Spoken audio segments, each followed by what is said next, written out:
Hello दोस्तों, आज हम इस वीडियो के थ्रू ये जानने वाले हैं कि यूडाइस प्लस मॉड्यूल में बच्चों का अपार कैसे जनरेट करेंगे। दोस्तों, इससे पहले वाले वीडियो में मैंने आपको बताया था कि बच्चों के न्यू एंट्री कैसे करने हैं, न्यू एंट्री कैसे करें, न्यू बच्चों की एंट्री हमने कैसे करा है वो हमने आपको बताया है। अब उसके बाद दोस्तों न्यू एंट्री कर लेने के बाद 2 से 4 दिन या 4 से 5 दिन के बाद बच्चों का पेन जनरेट हो जाता है। PEN permanent education number, PEN के नाम से यहाँ पर एक एजुकेशन नंबर जो है वो जनरेट होता है। जब तक वो पेन जनरेट नहीं होगा बच्चों का जो है अपार जनरेट आप नहीं कर पाएंगे। यू डाइस प्लस मॉड्यूल में सभी स्कूल के पास बच्चों की एंट्री होती है। अब उस बच्चों की एंट्री करने के बाद ही हम लोग अपार जनरेट कर पाएंगे। चलिए, इस वीडियो के थ्रू हम आपको ये बताने वाले हैं कि हम लोग बच्चों की अपार को कैसे जनरेट करते हैं, उसका प्रोसीजर क्या है। तो सबसे पहले हम लोग यू डाइस प्लस मॉड्यूल को खोल लेने के बाद इस वेबसाइट को जब ओपन हो जाएगा तो सिंपली हमें यहाँ पर से अपना स्टेट सिलेक्ट कर लेना है। जो भी स्टेट है आपका वो सिंपली वो स्टेट सिलेक्ट करके गो करेंगे। इस तरह से गो करने के बाद ये आपका जो है स्कूल का जो मेन पेज है यूडाइस प्लस मॉड्यूल का वो ओपन होके आ जाएगा। अब यहाँ पर करंट एकेडमिक ईयर पर सिलेक्ट कर लेंगे। करंट एकेडमिक ईयर पर सिलेक्ट कर लेने के बाद इस तरह का इंटरफेस सामने आ जाएगा। अब यहाँ पर यूडाइस प्लस का जो होम पेज है वो आपको इस तरह से ओपन होके आया। अब यहाँ पर स्कूल डैशबोर्ड है, स्कूल डिटेल है, request management, student name update, list of all students के जस्ट नीचे आप देख पाएंगे अपार मॉड्यूल का एक ऑप्शन दे रखा है। दोस्तों, इस तरह से अपार मॉड्यूल का ऑप्शन यहाँ पर दे रखा है, सिंपली हम वहीं पर सिलेक्ट करेंगे। अपार से रिलेटेड जो भी इंफॉर्मेशन जो भी वर्क है दोस्तों आपको यहाँ से इजिली मिल जाएगा। तो हमें क्या करना है कि अपार मॉड्यूल पे सिलेक्ट कर लेना है। सिलेक्ट कर लेने के बाद दोस्तों यहाँ से आपको क्लास सेलेक्ट करने का ऑप्शन दे रहा है। देखिए, इस तरह से आप कोई भी क्लास जिस क्लास के बच्चों का आप अपार जनरेट करना चाहते हैं सिंपली आप उसके क्लास को सिलेक्ट कर लेंगे। यहाँ पर चलिए मैंने नर्सरी केजी वाले को सिलेक्ट कर दिया। अब इस सिलेक्शन के बाद यहाँ पर से आपको सेक्शन का ऑप्शन देगा।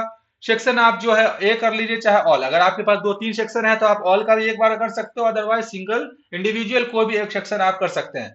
तो सिंपली यहाँ पर मैंने सिलेक्ट किया। अब यहाँ पर क्या करना है, गो कर लेना है। गो करने के बाद ही हमें अगला प्रोसीजर समझ में आएगा कि आगे करना क्या है। इसलिए हम यहाँ पर चलिए सबसे पहले हम यहाँ पर गो कर लेते हैं। जैसे ही हम गो कर लेंगे दोस्तों यहाँ पर इस तरह का ये जो है बच्चों का जो मैंने इन्फॉर्मेशन भरा था यहाँ पर ये ऑप्शन सामने नजर आ चुका है। यहाँ पर बच्चे का नेम, डेट ऑफ बर्थ, सारे मोबाइल नंबर्स यहाँ पर आपको एंट्री नजर आ रहे होंगे। उसके बाद क्या करना है, यहाँ पर देखिए स्टूडेंट पेन यहाँ पर जनरेट हो चुका है। जब student PEN PEN education permanent education number जब यहाँ पर जनरेट हो जाएगा जब भी आपको ये एक्शन में देखिए जनरेट का ऑप्शन दे रखा है। यहाँ पर इसके स्टेटस को मैं आपको दिखा दूं कि नॉट अप्लाइड, मैंने इसके एक्शंस को मैंने जनरेट किया ही नहीं है, अपार मैंने जनरेट किया ही नहीं है, इसलिए नॉट अप्लाइड का ये ऑप्शन दे रहा है। अपार आईडी नॉट अवेलेबल। तो यहाँ पर सिंपली क्या करना है दोस्तों, इसे हम जनरेट वाले ऑप्शन पर क्लिक कर लेंगे। तो इस तरह से ये सारी इंफॉर्मेशन को पहले हम एक बार चेक कर लेंगे। चेक कर लेने के बाद सिंपली हमें इस एक्शन पे हम जाकर सिंपली जनरेट पे क्लिक करेंगे। जनरेट पे क्लिक करने के बाद ही हमें आगे का प्रोसीजर पता चलेगा। चलिए जनरेट कर लेते हैं सबसे पहले। जैसे ही मैंने जनरेट पे सिलेक्ट किया एक कंसेंट यहाँ पर सामने खुल कर आया है। पेरेंट्स की बिहाफ में, पेरेंट्स की तरफ से ये आपको एक कंसेंट जो है वो फिल करना होगा। ये इन्फॉर्मेशन जो है बच्चे के पेरेंट्स या तो बच्चे के फादर हो, मदर हो या उसके कोई लीगल गार्जियन हो। सपोज कि किसी फादर मदर यानी दो फादर मदर किसी आउट ऑफ कंट्री या आउट ऑफ स्टेट कहीं भी रह रहे हैं, बच्चा किसी की निगरानी में रह रहा है, कोई उसके अलग पेरेंट्स हैं कोई, तो आप वहां पर पेरेंट्स का भी इंफॉर्मेशन डाल सकते हैं। तो सिंपली यहाँ पर जो भी इंफॉर्मेशन होगा वो पेरेंट्स का होगा।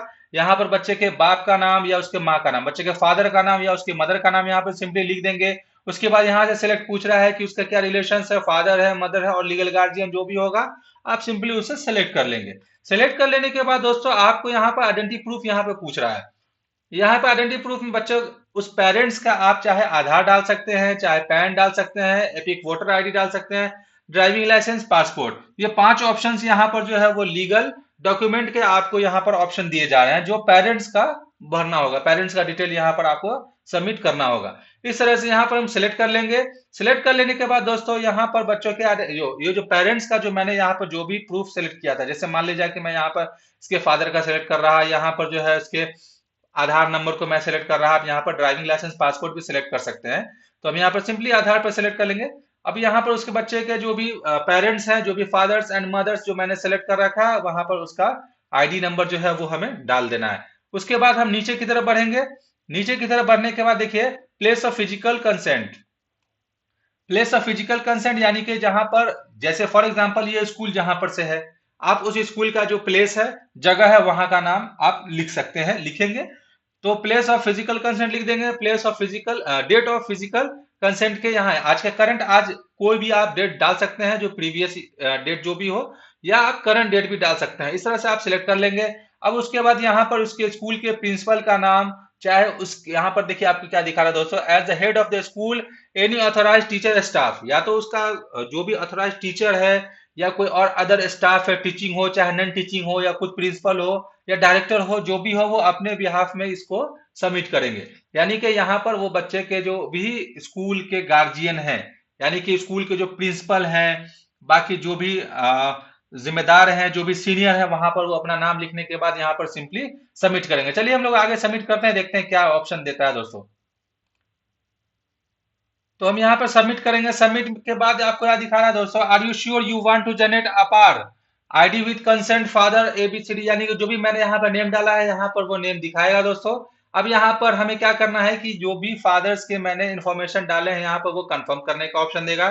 जैसे ही हम कंफर्म करेंगे उसके आगे वो जो है वो आपका वो जो भी आपका जो रिक्वेस्ट है वो एक्सेप्ट करके सक्सेसफुली वो आगे प्रोसीड कर देगा। अब यहाँ पर सिंपली हम यहाँ पर जब ओके करेंगे तो यहाँ पे क्या लिखा है दोस्तों, request for APAAR ID has been submitted successfully, APAAR ID will be generated within few hours. अब यहाँ पर सिंपली मैंने यहाँ पर आपको क्या दिखाया कि जब भी यहाँ पर हम आगे कोई भी इंफॉर्मेशन भरते हैं तो सिंपली यहाँ पर फाइनल सबमिट के समय आपको ये रिक्वेस्ट का जो भी सबमिटेड सक्सेसफुली का ये ऑप्शन ओपन सामने आएगा। अब यहाँ पर आपको टाइम ले रहा है कि कुछ आवर्स में ये अपार बच्चे का जो है वो जनरेट होकर चला आएगा। दोस्तों उम्मीद करते हैं कि इस वीडियो में आपको ये अपार जनरेट करने का ऑप्शन UDICE प्लस मॉड्यूल के थ्रू जो भी इंफॉर्मेशन मैंने दिया है वो समझ में आ गया होगा। अगर कुछ भी ऐसे कंफ्यूजन है या कुछ भी आपके मन में कोई सवाल है दोस्तों तो आप हमसे पूछ सकते हैं कमेंट करके, हम आपके लिए अवेलेबल हैं। चलिए मिलते हैं नेक्स्ट वीडियो में। Thank you, thanks for watching.